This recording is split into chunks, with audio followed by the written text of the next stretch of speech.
Assalamualaikum. இன்னைக்கு வீடியோல ஒரு சூப்பரான டெசர்ட் ரெசிபி தான் பார்க்க போறோம்.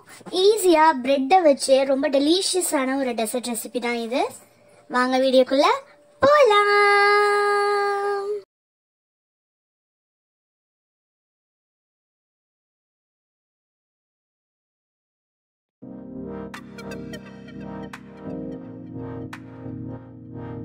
ஃபர்ஸ்ட் ஒரு பேன்ல 1/2 லிட்டர் அளவுக்கு மில்க் ஹீட் பண்ணிக்கோங்க.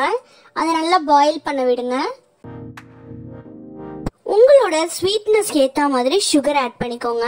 இது டெசர்ட் அப்படிங்கிறதுனால கொஞ்சம் சுகர் அதிகமா இருந்தா நல்லா இருக்கும். ஒரு பவுல்ல கொஞ்சமா சில்டு மில்க் ஆட் பண்ணி அதுல ஒரு 2 டேபிள் ஸ்பூன் அளவுக்கு கஸ்டர்ட் பவுடர் ஆட் பண்ணிக்கோங்க.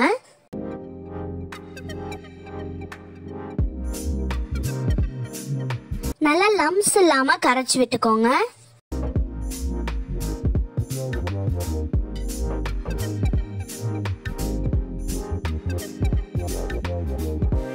மில்க் நல்லா பாயில் ஆனதுக்கு அப்புறம் நம்ம கரைச்சு வச்ச கஸ்டர்ட் மிக்சரை இதுல ஆட் பண்ணிக்கோங்க. ஒரு 10 நிமிஷம் நல்லா கிளறிக்கிட்டே இருந்தீங்கன்னா மில்க் நல்லா திக் ஆயிடும்.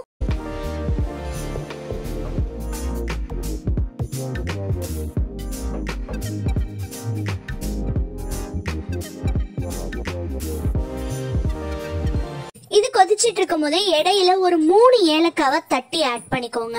திக்கானதும் ஸ்டவ் ஆஃப் பண்ணிட வேண்டியதுதான். இப்போ ஒரு பவுல்ல 2 டேபிள் ஸ்பூன் அளவுக்கு ஃப்ரெஷ் கிரீம் நான் ஆட் பண்ணிக்கிறேன். 2 டேபிள் ஸ்பூன் கண்டென்ஸ்டு மில்க் நான் சேர்த்துக்கிறேன்.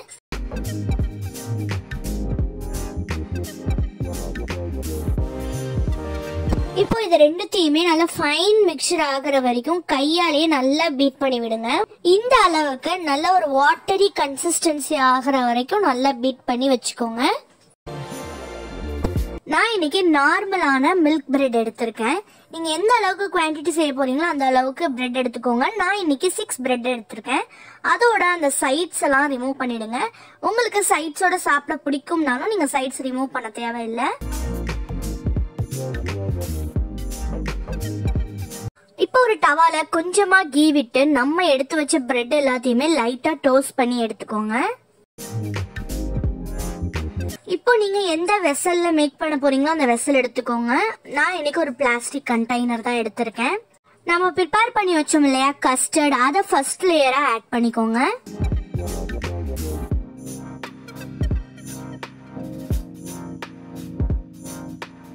அடுத்த லேயர்ல பிரெட் ஆட் பண்ணிக்கோங்க. நெக்ஸ்ட் லேயர்ல நம்ம பீட் பண்ணி வச்ச கிரீம் அண்ட் கண்டென்ஸ்டு மில்க் மிக்சரை சேர்த்துக்கோங்க. நல்லா எங்க பார்த்தாலும் ஸ்ப்ரெட் பண்ணி விட்டுக்கோங்க. அதுக்கு அடுத்த லேயரா கிரஷ்டு நட்ஸ் ஆட் பண்ணிக்கோங்க. என்ன நட்ஸ் வேணாலும் இருக்கலாம், அது உங்களோட விஷ் தான்.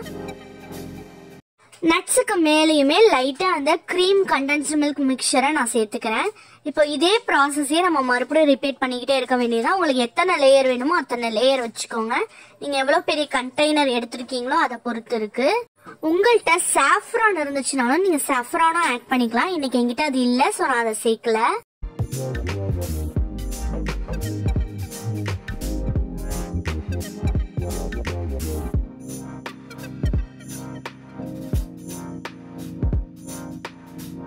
சைட்ஸ்ல எல்லாம் கேப் இருந்தாலும் அதுலயுமே கஸ்டர்ட் மில்க ஊத்தி ஃபில் பண்ணிடுங்க. அவ்வளவுதான். இதை அப்படியே எடுத்துட்டு போய் ஒரு 3 hours நம்ம ரெஃப்ரிஜரேட் பண்ண விட்டு எடுத்து சாப்பிட்டோம்னா சூப்பரான டெலிஷியஸான ஒரு டெசர்ட் ரெசிபி ரெடி ஆயிடுச்சு. பிரெட் எல்லாம் அந்த கஸ்டர்ட் மில்க்ல நல்லா ஊறி இருக்கும் போது நம்ம இடையில கிரீமும் கண்டென்ஸ்ட் மில்க்கும் சேர்த்துக்கிறதுனால நல்ல கிரீமியா இருக்கும். நம்ம நட்ஸும் சேர்த்துக்கிறதுனால பார்க்கவுமே நல்லா ப்ரெசன்டபிளா இருக்கும். அட் த சேம் டைம் டேஸ்ட்டுமே செம ரிச்சா இருக்கும். இது இஃப்தாருக்கு ஒரு மஸ்ட் ட்ரை ரெசிபி அப்படின்னே நான் சொல்லுவேன். நம்ம ஈதுக்குமே இது தாராளமா ப்ரிப்பேர் பண்ணலாம். செம்மையான ஒரு டெலிஷியஸ் டெசர்ட் இது. நீங்களும் உங்க வீட்ல இதை கண்டிப்பா ட்ரை பண்ணி பாருங்க. உங்க வீட்ல உள்ள கிட்ஸ் எல்லாம் இந்த டெசர்ட்டுக்கு ஃபேன் ஆயிடுவாங்க. அப்புறம் எதுக்கு வெயிட் பண்றீங்க? சீக்கிரம் போயிட்டு இந்த ரெசிபியை டக்குன்னு ட்ரை பண்ணி பார்த்துட்டு எப்படி இருந்துச்சு அப்படிங்கிற உங்களோட கமெண்ட் எனக்கு தெரியப்படுத்துங்க. நெக்ஸ்ட் இதே மாதிரி ஒரு சூப்பர் டெலிஷியஸ் ரெசிபியோட உங்களை நான் மீட் பண்றேன். Until then, bye bye.